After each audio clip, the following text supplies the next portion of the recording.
Alors, ce que je propose maintenant, comme je l'ai dit, c'est que peut-être Pascal Bourgain et Karl-Heinz Stierle reviennent à la tribune pour marquer la généralité de la discussion et que nous reprenions tout ce que nous avons vu depuis ce matin, qui était à la fois très différent et qui convergeait. Vous vous rappelez que nous avons commencé avec Pascal Bourgain et cette situation du latin dans le monde médiéval, ce latin, Karl-Heinz, qui n'est pas une langue étrangère, qui n'est pas une lingua peregrina, mais que l'on domine mal, ou quelquefois mal, et avec cette tension qui existe déjà au Moyen-Âge entre langue maternelle et langue paternelle, le contraste entre le jeu sur les deux expressions, le contraste entre les deux expressions, se trouvant à cette époque chez plusieurs auteurs, mais je parle sous le contrôle de Pascal Bourgain, dans des contextes quelquefois où il n'est pas absolument évident de savoir quelle est la langue paternelle, par exemple, et pourquoi elle est désignée comme langue paternelle. Nous avons vu ensuite, avec Karl-Heinz Stierle, cette grande ambition de restauration de la latinité chez Pétrarque, mais qui s'accompagne de cette poursuite de fragments qu'il suit, qu'il assemble jusqu'à son dernier souffle. Il nous a dit, ces fragments en langue vulgaire, dont il n'ignore pas qu'ils constituent une sorte de noyau dur de son œuvre, et qui sont comme une sorte de parallèle et de contraste avec ces fragments par excellence qui sont les restes de l'Antiquité classique qu'il essaye de retrouver. Et puis, Claudina Roche, donc c'est encore tout frais dans notre esprit, c'est à la fois ce contraste entre l'analyse terrible que fait Appenfeld de la situation des Juifs germanophones rescapés de la Shoah, et en face l'analyse de la langue totalitaire vue par Clem Parard et vue par Orwell, avec en contraste avec la langue totalitaire, cette langue de l'intimité, cette langue de la découverte de l'autre et de soi-même, cette langue de l'apprentissage de soi dans la tendresse, qu'est la langue maternelle. Et puis l'illustration avec Jacques Le Rider de la façon dont de grands écrivains, de grands intellectuels, des hommes qui n'ont pas été, enfin au moins au début de sa vie, n'ont pas été particulièrement brimés eux-mêmes d'une certaine façon, mais comment, d'une façon d'autant plus dramatique, ils ont vécu, ressenti, écrit, intellectualisé, ressenti cette difficulté. Et donc, maintenant, la parole est à qui la souhaite, et Federico sera assez gentil pour promener le micro. Jacqueline Cerchiglini-Toulet. Donc, Jacqueline Cerchiglini-Toulet, tout le monde connaît, mais enfin au cas où, professeure à l'université de Paris-Sorbonne. Merci.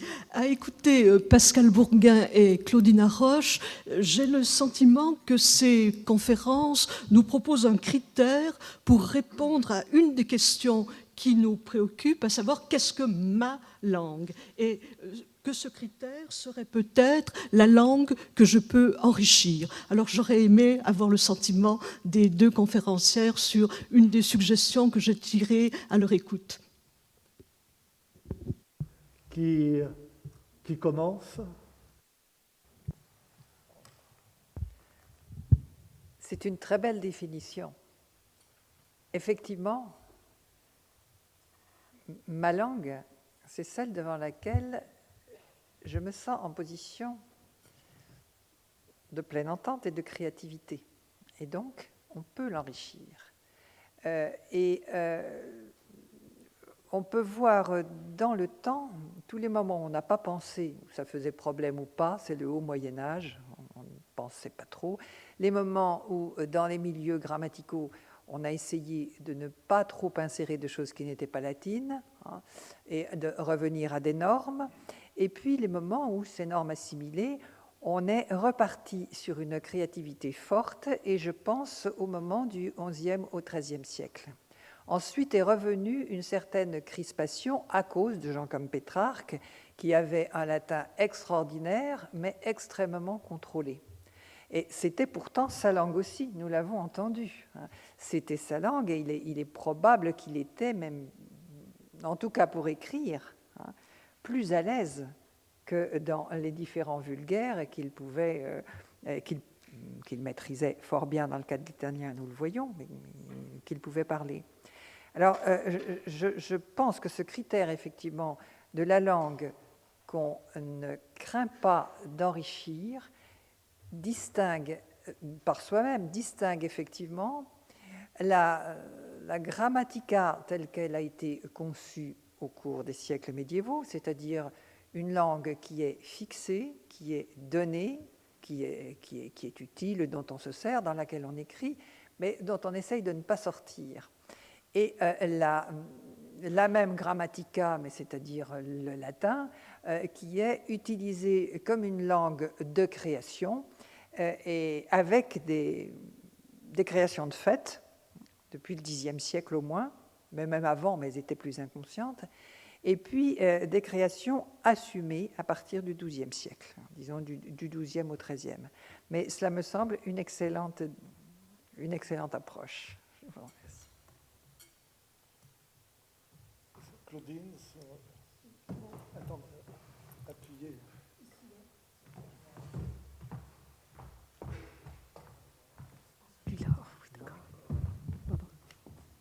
Bon, moi, j'ai trouvé aussi votre question passionnante et votre réponse également très intéressante. Et je trouve très intéressant d'avoir vu le lien entre les deux, apparemment très distant.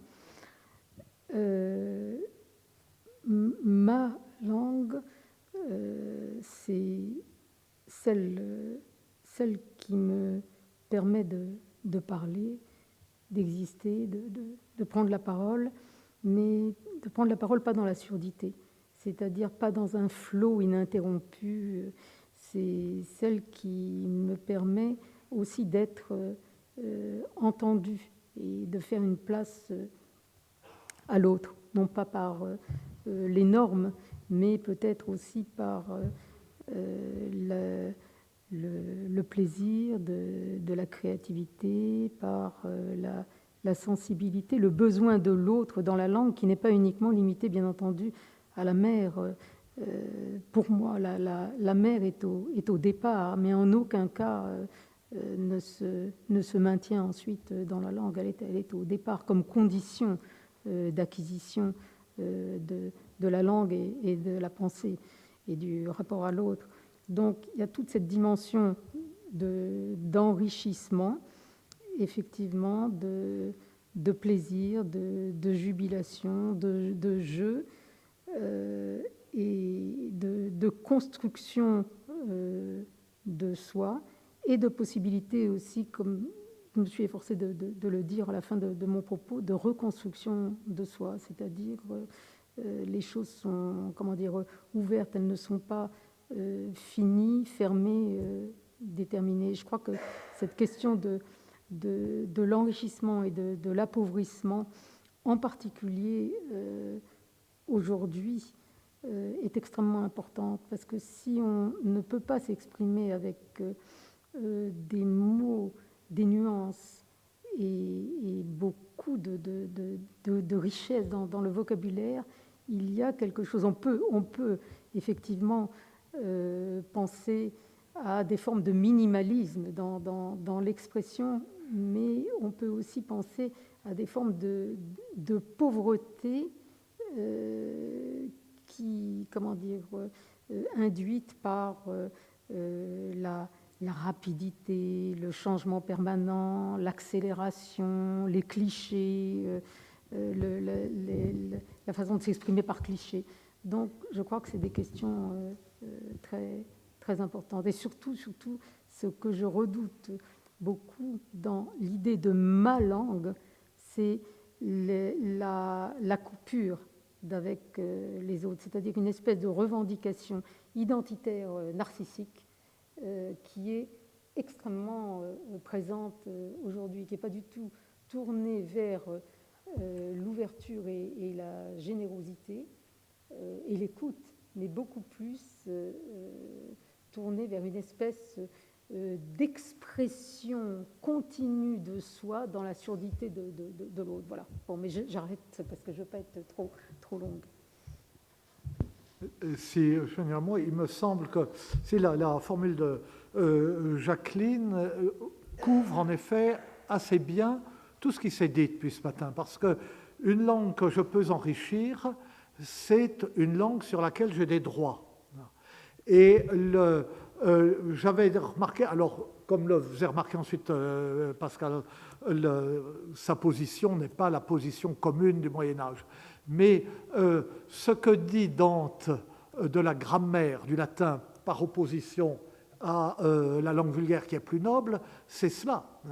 Face à la grammaire qui est figée, il y a cette langue qu'on peut enrichir et ce qu'on a le droit de manipuler. Mais on l'a vu, dans le cas de Pétrarque, lui a de doubles droits d'une certaine façon, me semble-t-il, je parle sous le contrôle de Karl-Heinz, parce que à la fois l'effort de restauration du latin fait qu'il s'approprie un latin dont il peut faire un modèle face au latin affreux que parlent les Français ou qu'écrivent les Français par exemple, et face au toscan, eh bien, il peut purifier ensemble le toscan de Dante.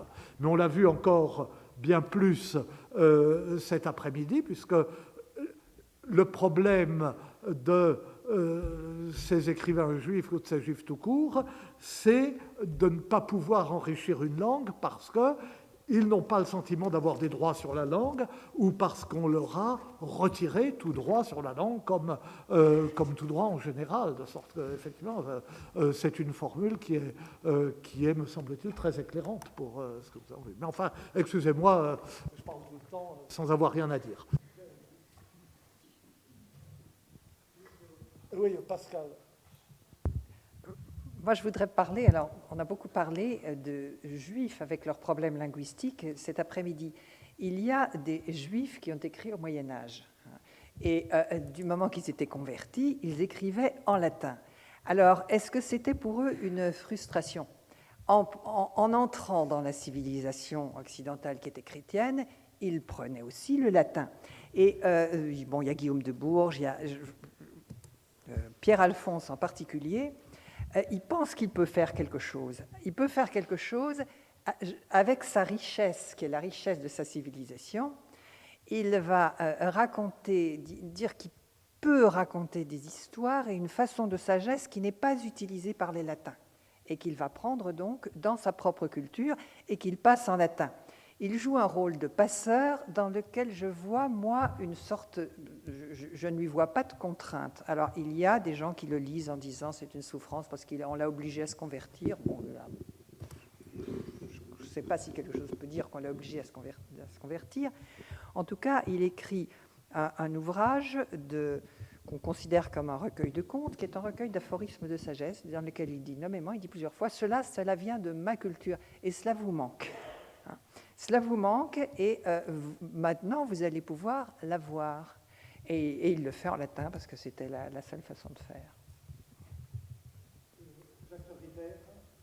Oui, j'aurais envie d'apporter ma contribution aussi à cette définition tout à fait suggestive de ma langue comme la langue que je peux enrichir en insistant sur le fait que, par exemple, Kafka est témoin de deux langues maternelles où l'écrivain enrichit sa langue maternelle. C'est le yiddish en pleine renaissance culturelle qui sort du statut de langue parlée pour devenir une langue écrite, une langue littéraire, et où donc chaque écrivain est un codificateur.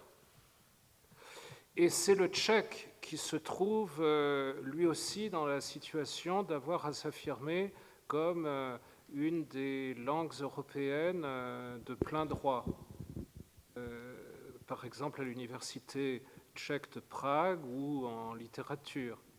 Et donc, face à ces situations de véritable langue maternelle qu'il envie, qu'il jalouse d'une certaine façon, Kafka a l'impression au contraire d'être dans une langue qui le fait souffrir par son excès de richesse. C'est la langue allemande portée au comble de sa perfection et de sa maturité par Goethe, qui est pour Kafka, comme pour toute sa génération, la référence indépassable, et face à laquelle Kafka a l'impression d'une richesse qui n'est qu'usurpée lorsque lui, écrivain juif allemand de Prague, s'en saisit, comme il dit, comme s'il avait volé l'enfant allemand au berceau comme un tzigane. Merci. Alors, Karl-Heinz Stierle et ensuite Lino Leonardi. Je voulais faire une toute petite remarque qui m'est venue en écoutant les conférences de cet après-midi. On a vu clairement combien ce sujet qui nous réunit est fructueux. Pourtant, je me permets la question, est-ce qu'il y a vraiment une sorte de langue mienne? C'est-à-dire, dans le sens de Schiller, qui a dit « Spricht die Seele, so spricht auch schon die Seele nicht mehr ». Si l'âme parle, hélas, elle ne parle déjà plus. C'est-à-dire, chacun qui fait l'expérience de la langue la fait nécessairement en s'éloignant de la langue maternelle. La langue dont nous disposons n'est plus la première langue que nous recevons de nos mères, mais nous la recevons d'une société qui a déjà avant nous formé une langue qui, après nous, sera toujours une langue, qu'elle soit enrichie de nous ou qu'elle ne le soit pas. Et je crois qu'il y a une sorte de, si l'on veut, de drame fondamental de la langue, profondément éprouvé justement par Dante et par plusieurs raisons, par spéculation théologique, mais aussi par expérience personnelle qui renie justement Dante à l'expérience de l'exil, surtout des Juifs allemands dans le Troisième Reich. Parce que Dante, lui aussi, a fait l'expérience de l'exil qu'il a rendu au silence. Et il fallait un courage extraordinaire pour, dans cette situation, reprendre la parole, pour refaire le toscan, qui n'était pas le toscan de tous les jours, qui devenait la langue de Dante. Et je crois que c'est une expérience fondamentale, n'est-ce pas, cette expérience de se donner à une langue et d'avoir en même temps l'expérience d'une perte de langue. Seulement, dans ces cas extrêmes, elle est poussée aussi à l'extrême. Et je dirais en allemand, pour Kafka, c'est un peu la même souffrance qu'a dû éprouver aussi Kleist, qui se sentait devant l'allemand comme quelqu'un qui avait une peine excessive à s'exprimer dans cette langue, à ne pas se sentir aliéné par la langue même. Et je crois donc que c'est ce problème, n'est-ce pas, de la langue mienne. Elle n'est jamais mienne parce qu'elle se soustrait à moi et je dois la suivre je dois devenir moi en m'exposant dans la langue et puis en me reprenant contre la langue. Je donne tout de suite la parole à Lino. C'est tout à fait vrai. Il y a un problème général qui est que la langue est à la fois un bien commun et un bien propre. C'est pour ça qu'aucune langue n'est vraiment à soi. Et le problème particulier,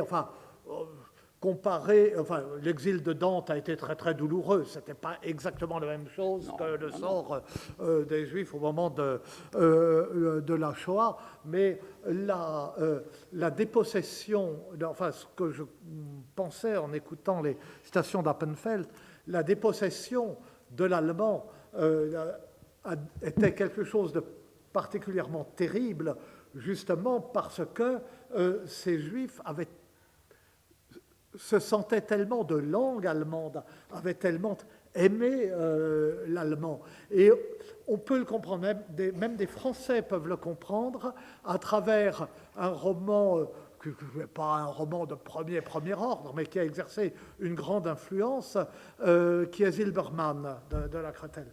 Et dans Zilberman, on voit Zilberman, le brillant élève juif du lycée Henri IV, dire mais je suis plus français que vous tous parce que tous ces auteurs français, je les comprends mieux que vous, je les aime plus que vous, je sais mieux les expliquer que vous, alors ils sont à moi.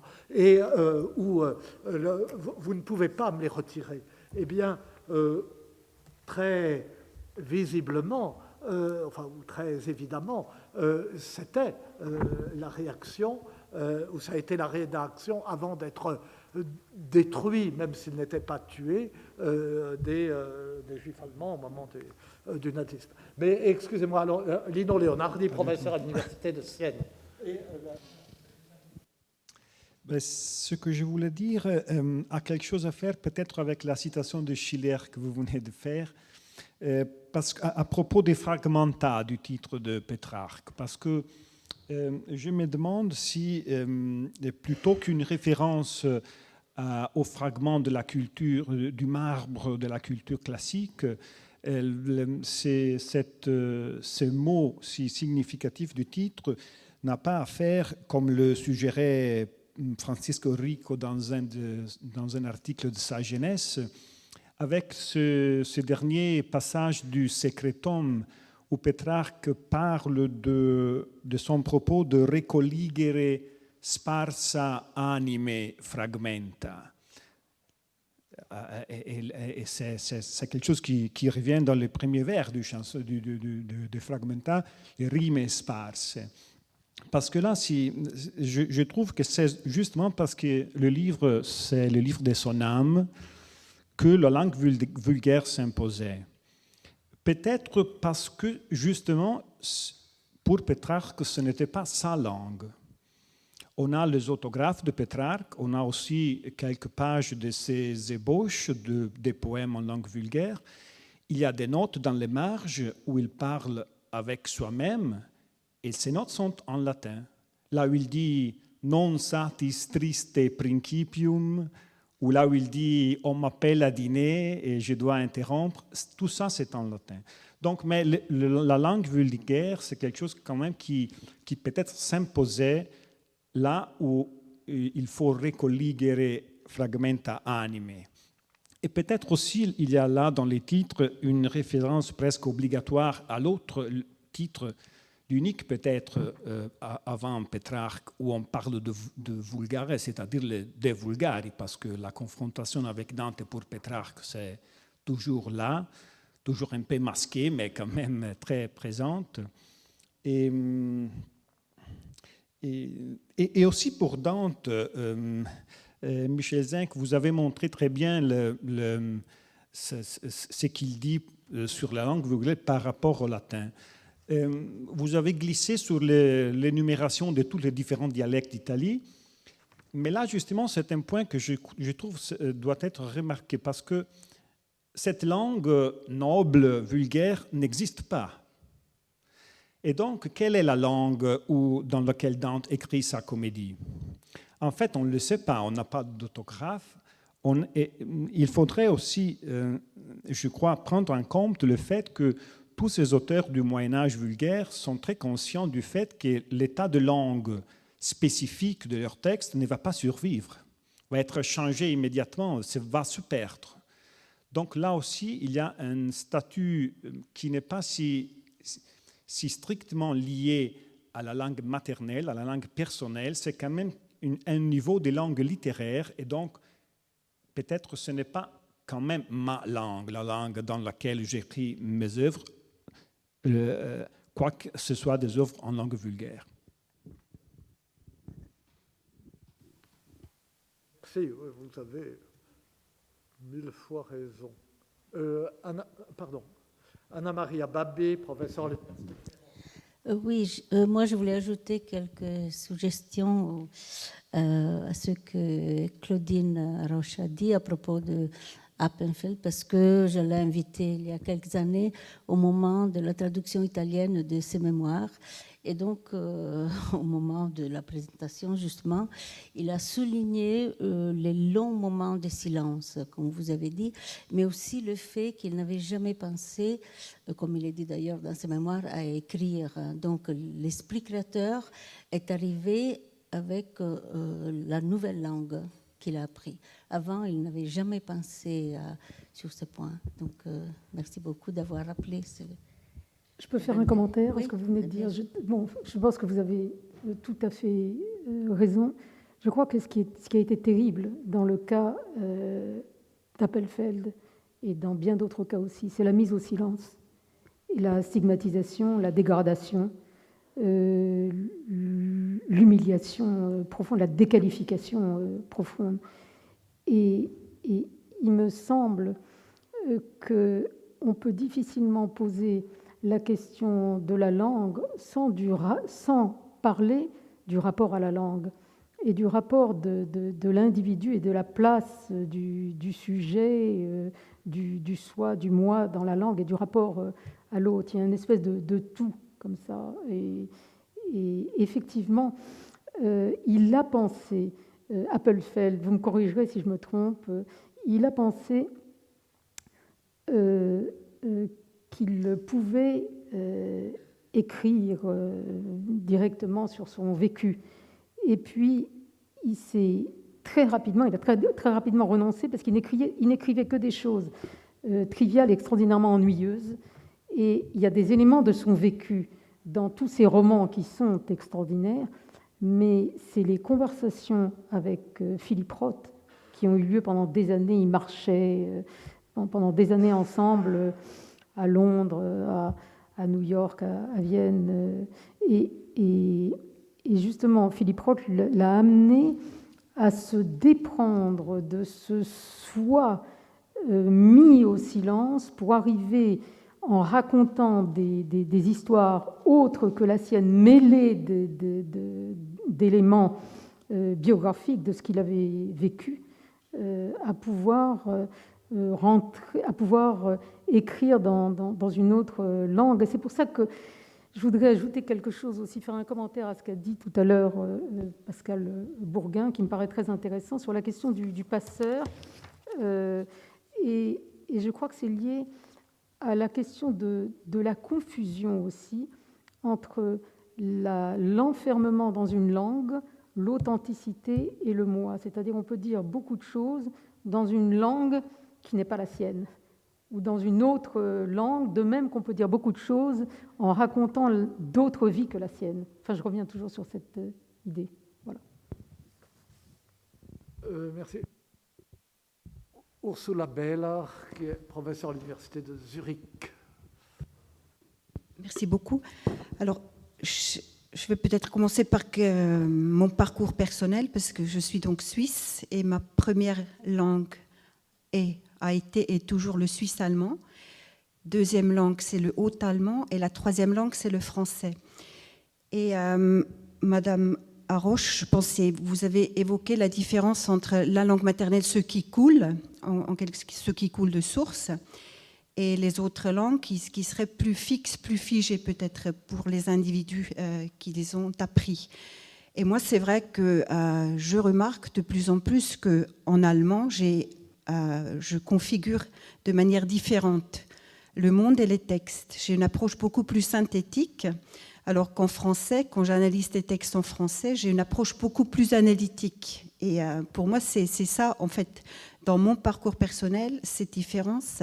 Enfin, s'il y a une différence entre les langues, c'est surtout celle-là. J'ai quelque chose de synthétique et en français, quelque chose de beaucoup plus analytique qui me permet parfois de voir plus peut-être que ne voient les gens de langue française, qui sont de langue maternelle française, dans les textes littéraires, justement. Alors qu'en allemand, j'ai le même réflexe. Je lis ça en bloc. Et je suis beaucoup moins susceptible, beaucoup moins sensible à des différences, à des nuances, à des degrés qui seraient porteurs de signification et de sens. Voilà. Donc c'est un atout aussi, je crois, dans cette perspective-là. Voilà. C'est une remarque tout à fait personnelle. Non, je pense qu'elle n'est pas tellement personnelle. Moi, elle me fait penser à Freud, à l'inquiétante étrangeté. Elle me fait également penser à la situation, contemporaine où on est, parce que j'écoutais ce que disait ma voisine tout à l'heure, c'est-à-dire à un moment où l'individu était moins important et confondu avec sa langue et en mise en demeure de dire des choses très intimes sur le soi, l'espace personnel, l'espace de l'intime. Il y avait des formes de la médiation ou des langues constituées qui faisaient qu'on pouvait s'y inscrire sans les considérer comme ma langue, la mienne. Et je crois que, quand je dis la langue, quand je rappelais le propos d'Appelfeld sur la langue qui coule, c'est la langue qui coule quand l'enfant est petit au départ. Ce sont les conditions d'acquisition de la langue et de la pensée. Ce n'est pas ensuite l'exercice de la langue. Je crois que ça renvoie aussi à autre chose, le découpage dans les langues, le découpage de la réalité. Les modes de perception sont différents. Il y a des mots qui existent, comme les traducteurs le savent bien, il y a des mots qui existent dans certaines langues, et il y a des mots, des nuances qui n'existent pas dans d'autres langues, et c'est tout le travail de la traduction. Merci. Qui souhaite... pardon, Luciano Rossi, professeur à l'université de Zurich. Ah pardon, oui, et ensuite, oui, alors excusez-moi Daniel, vous passerez après. Bon. J'aimerais poser une question à Madame Bourgain, puisque j'ai cette possibilité, et elle est peut-être pas pertinente, mais chaque fois que je me penche sur ce miracle qui est la Consolatio Philosophiae de Boès, je suis confronté à une langue qui est tout à fait classique, mais qui en même temps est, comment dirais-je, ambiguë, dans la mesure où Boès est capable d'innover et surtout on reste sur sa fin quand on se pose des questions quant à la philosophie, d'où ça vient finalement. Est-ce qu'il connaissait le grec ou je ne sais pas.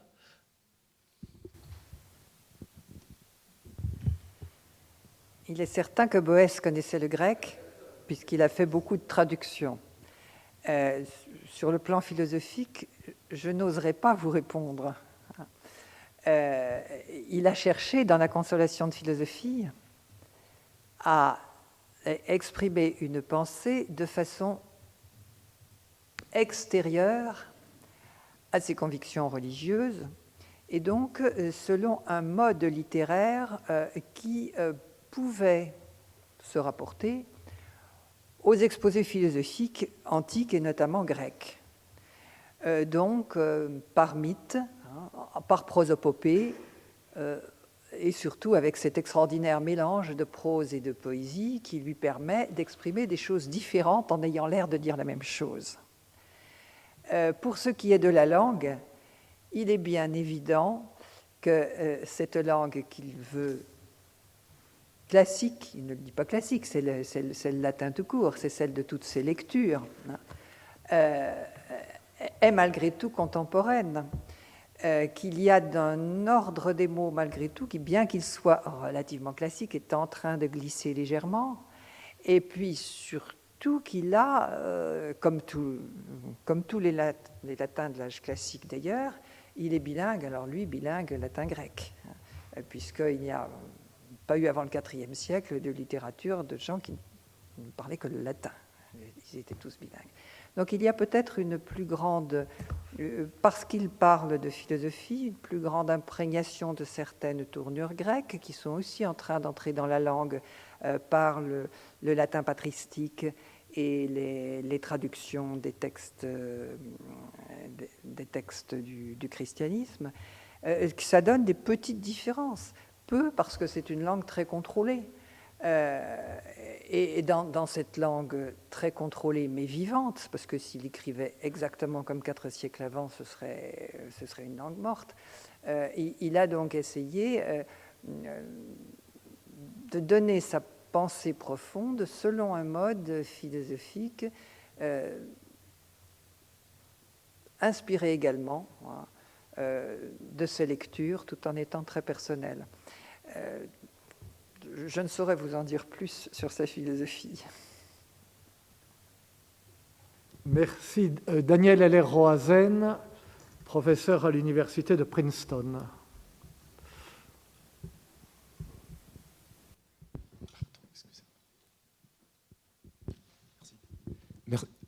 Merci. Je voudrais juste souligner l'intérêt d'un concept et d'un nom qui ont été énoncés cet après-midi par Monsieur Le Rider.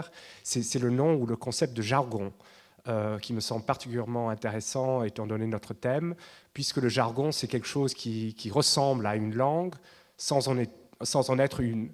Et au-delà du fait que le jargon aussi est d'invention médiévale, c'est-à-dire qu'on retrouve le jargon déjà chez Marie de France et chez Charles d'Orléans, entre autres, où il désigne quelque chose qui ressemble à une langue ou un langage, on ne sait pas bien. Il me semble que le jargon nous permettrait peut-être d'éclaircir certaines des ambiguïtés dans l'usage de langue. Monsieur Le Rider est parti du célèbre texte de Kafka sur le jargon, qui est évidemment un texte qu'on traduit comme un texte sur le yiddish ou bien comme le judéo-allemand, puisque jargon, c'était un nom courant dans l'allemand de son époque, pour ce que nous, on considérait plutôt comme une autre langue. Et donc le jargon, dans ce cas, semble indiquer quelque chose qui serait une langue étrangère, si ce n'était pour le détail que Kafka rappelle que le jargon se traduit dans toutes les langues d'Europe, sauf dans l'allemand. Donc il y a un effet de voisinage à l'allemand qui fait que le jargon reste en quelque sorte intraduisible ou quelque chose de moins qu'une langue à part. Pour nous, en général, dans le lexique moderne, on aurait tendance à penser que le jargon, c'est de l'ordre, je crois, de ce qu'on appelle une langue spéciale, c'est-à-dire quelque chose qui n'est pas une autre langue, mais une langue, un vocabulaire, un lexique bâti à l'intérieur d'une langue, qui n'a pas de morphologie, qui n'a pas de phonologie, qui a peut-être une syntaxe, qui a sûrement des lexèmes, mais qui n'est pas une langue à part. Et la question m'est venue aussi à l'esprit en écoutant la communication de Madame Laroche, de savoir si novlangue et la LTI, ce sont des langues ou bien des jargons. Et s'il serait intéressant de distinguer entre les langues et les jargons en ce sens. On peut aussi aller plus loin et remonter à ce matin pour ce qui concerne la grammatica dans l'acception de Dante. S'il est vrai que la grammatica que connaît Dante est une langue artificielle, c'est-à-dire qui n'est pas la langue maternelle qui a été inventée, est-elle une langue ou un jargon? Ou plus généralement, on pourrait se demander si un langage artificiel relève plutôt de l'ordre des jargons ou des langues.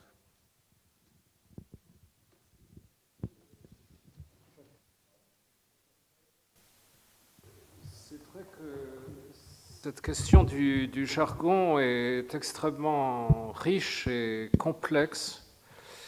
D'abord parce qu'en allemand même, coexistent dans les discours littéraires, les discours savants de l'époque, le mot venu du français jargon et le mot Maoscheln que les Français, lorsqu'ils traduisent par jargon. Et en réalité, ce n'est pas tout à fait la même chose. Lorsque, par exemple, dans Freud, les études sur l'hystérie, il dit cette patiente, dans certains moments de crise, passe au jargon. Je crois que c'est Anna O.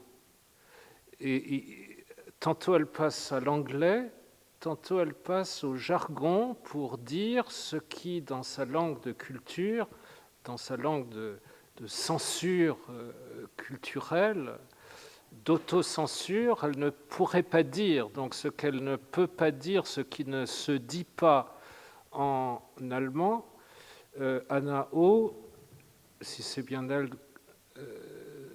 dont parle Freud dans les études sur l'hystérie, Anna O recourt à l'anglais ou au jargon, et le jargon, ça veut dire là, en l'occurrence, le yiddish, qui, dans cette famille de bonne bourgeoisie juive viennoise assimilée, est une langue vraiment presque taboue, enfin, comme un patois rural et misérable qu'on ne saurait parler quand on a le statut de bourgeois de culture à Vienne. Et puis le Maoscheln est une notion extrêmement fluctuante et qui veut à la fois tout dire et qui ne veut rien dire. Je citais tout à l'heure le judaïsme dans la musique de Richard Wagner. Et je crois que le paradigme du Maoscheln tel qu'il est utilisé dans les discours antisémites allemands ressemble, peut s'expliciter de la même manière que la notion de musique allemande et de musique juive allemande chez Wagner.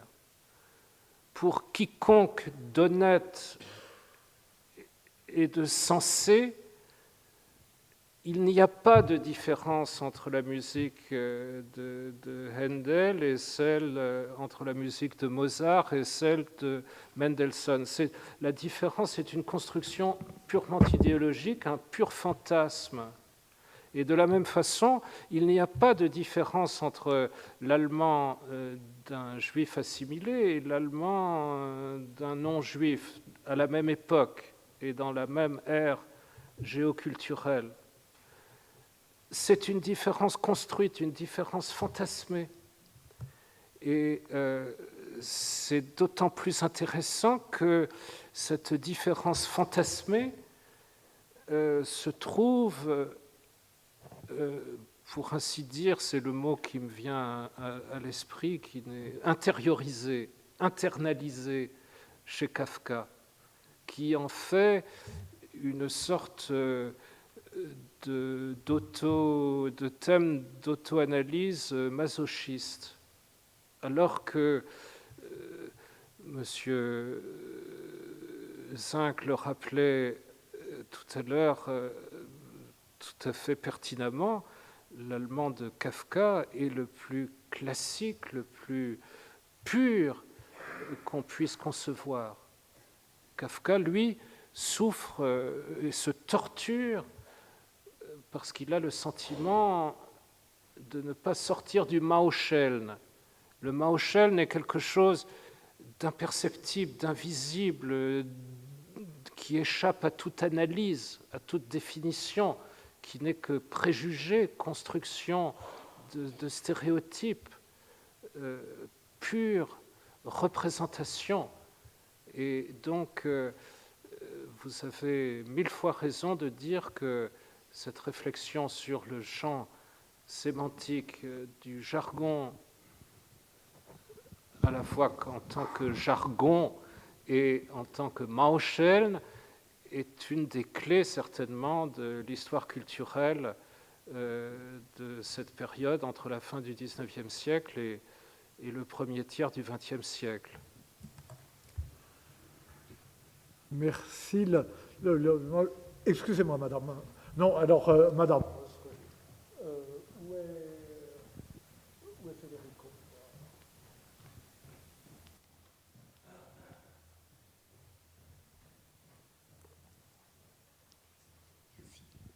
Je voudrais simplement signaler un tout petit livre que vient de faire paraître le dramaturge Valère Novarina et qui s'appelle « Une langue inconnue ». Et il raconte qu'il avait une grand-mère hongroise qui ne parlait pas le hongrois, qui parlait un dialecte hongrois.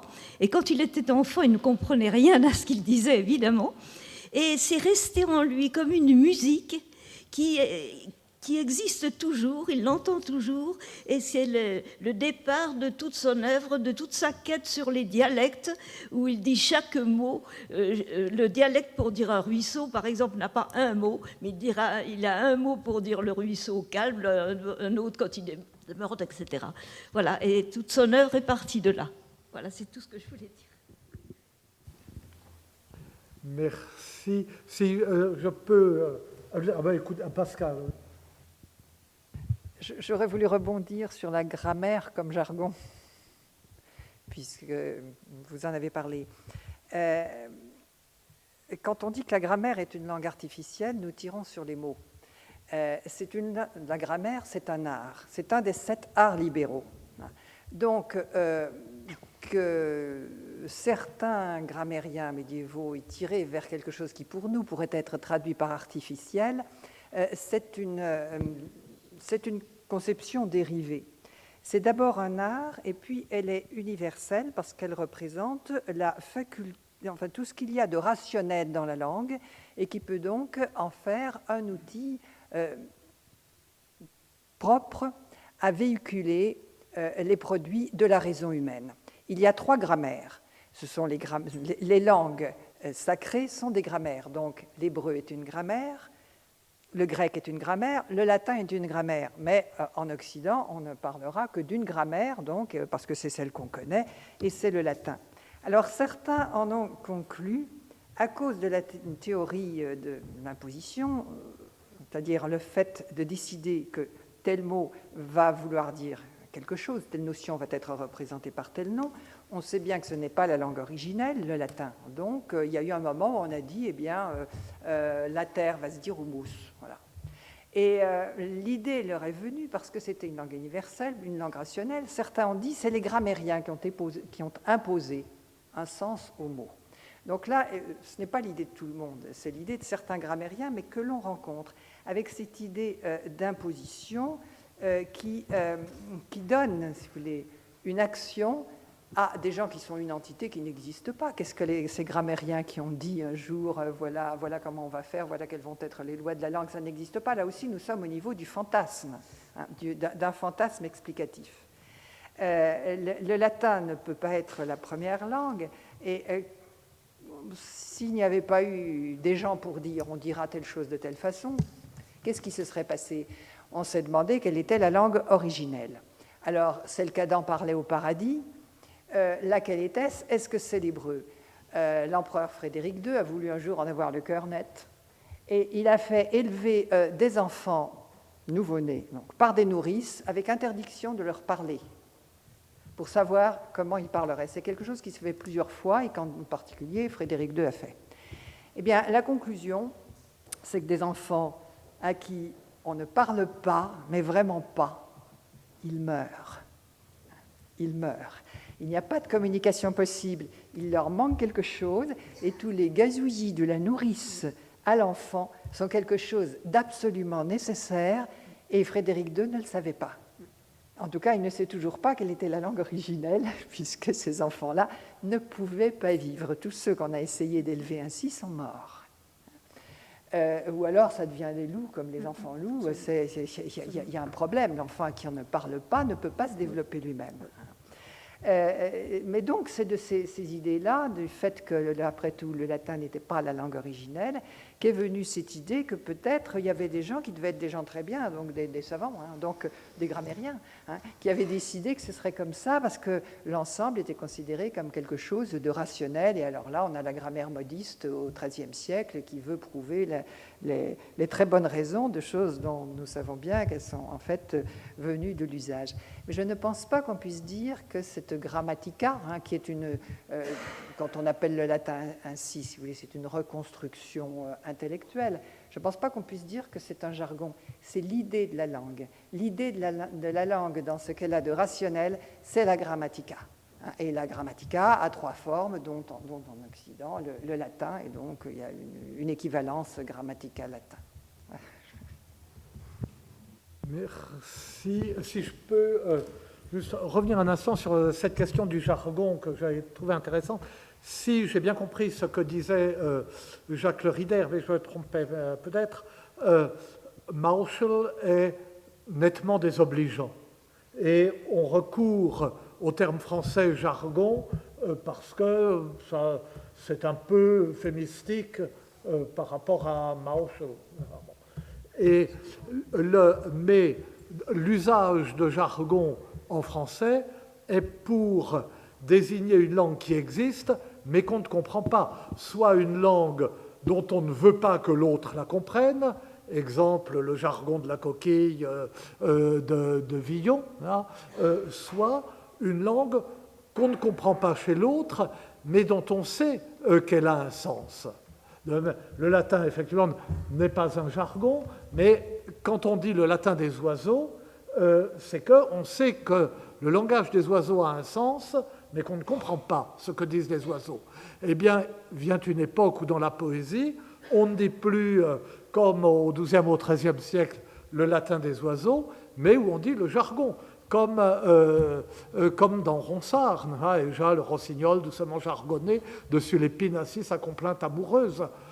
Ce que dit le rossignol a un sens, on le sait bien, puisque c'est une complainte amoureuse. On voit très bien ce qu'on peut dire dans une complainte amoureuse. Seulement, dans le détail, on ne comprend pas le jargon. Et en ce sens, le jargon, c'est le contraire de l'effort pour parler une autre langue que la mienne.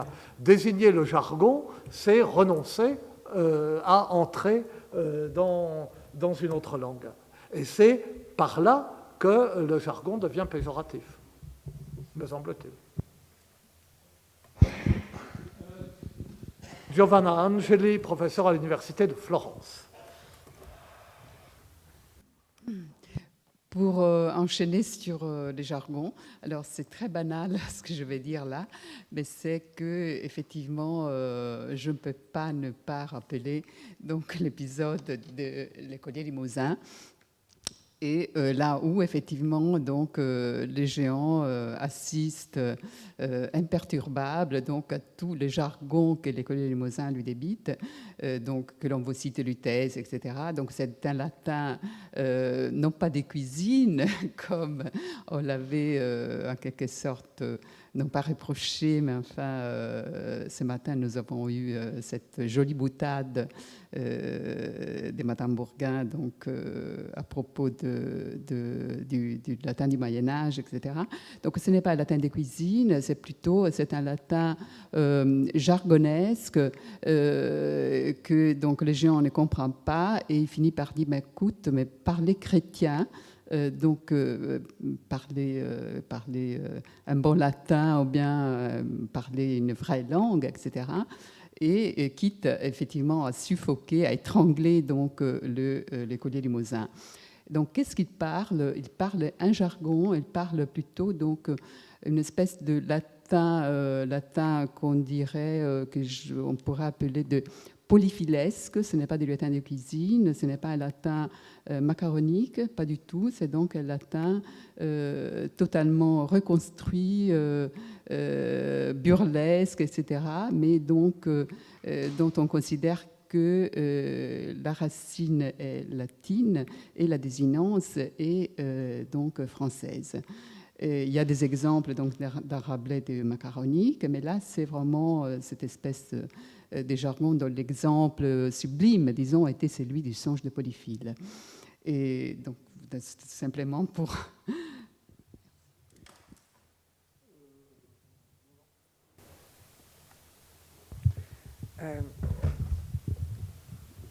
Non, je n'ai pas grand-chose à dire, sinon que ce qu'on désigne généralement comme jargon, c'est souvent la langue propre à un métier, dans l'exercice de son métier, avec le vocabulaire du métier et les simplifications syntaxiques nécessaires.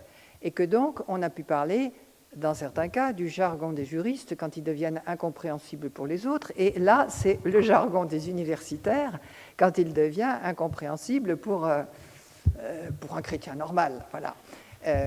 Puisque l'expression existe aussi en italien. C'est pourquoi je pense que chez Rabelais, c'est extrêmement parodique, mais cela repose sur cette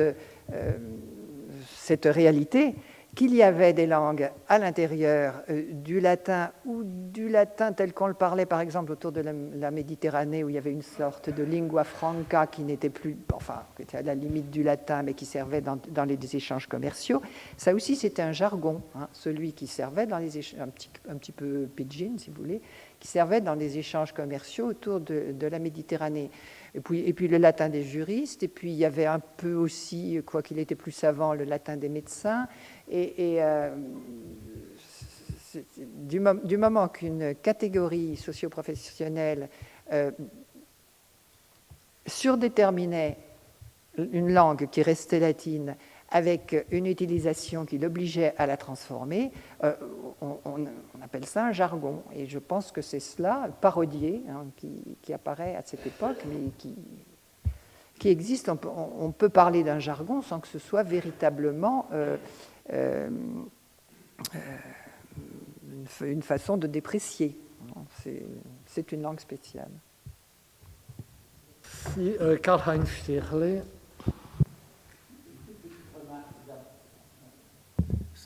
Une toute petite remarque. D'abord, pour le fragmentum, il me semble que le fragmentum animi, justement, réfère au rerum vulgarium fragmenta, c'est-à-dire à ces petits morceaux poétiques qui, d'abord, sont très dispersés et puis, dans un processus très long, deviennent des morceaux aussi d'une œuvre qui continue. Donc, je ne vois pas une très forte différence entre votre position et la mienne. Mais je voulais encore faire une petite remarque sur grammaire et jargon. Il me semble que jargon, c'est exactement le contraire de grammaire, parce que le jargon, en principe, n'est pas écrit. Il y a par exemple le jargon des écoliers qui, à l'école, doivent apprendre à écrire correctement, mais qui gardent leur langue à eux et qui sont bilingues. Mon fils, il était bilingue, il parlait un jargon terrible et en même temps, il était tout à fait capable de participer à une conversation bonne et à écrire. Donc, Grammatica, me semble, contient toujours cette idée de graphein, de l'écriture et d'une langue qui se prête à l'écriture, ce qui veut dire aussi une langue qui est conçue pour continuer dans le futur. Et justement, si on laisse derrière soi le jargon, quel que ce soit, c'est pour faire partie à cette société de langue qui a un consensus de créer des choses qui ont une continuité et qui valent la peine d'être écrites. Y a-t-il encore des questions, des remarques? Madame. Pardon. Ah oui, excusez-moi.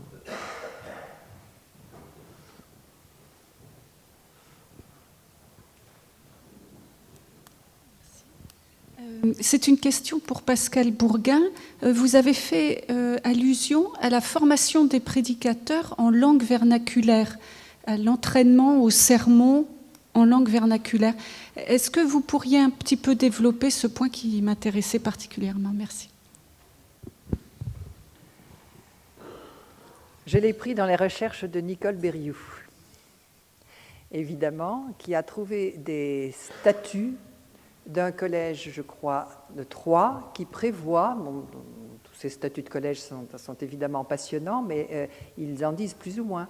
Et là, ces collèges, ces statuts expliquent que les étudiants doivent se trouver présents à des séances de formation où ils apprendront à s'exprimer en vernaculaire, ce qui est donc le but de la prédication. Il ne suffisait pas, parce qu'ils bâtissaient visiblement leurs sermons en latin, ils les pensaient en latin, ils devaient pouvoir les prononcer devant un auditoire de laïcs.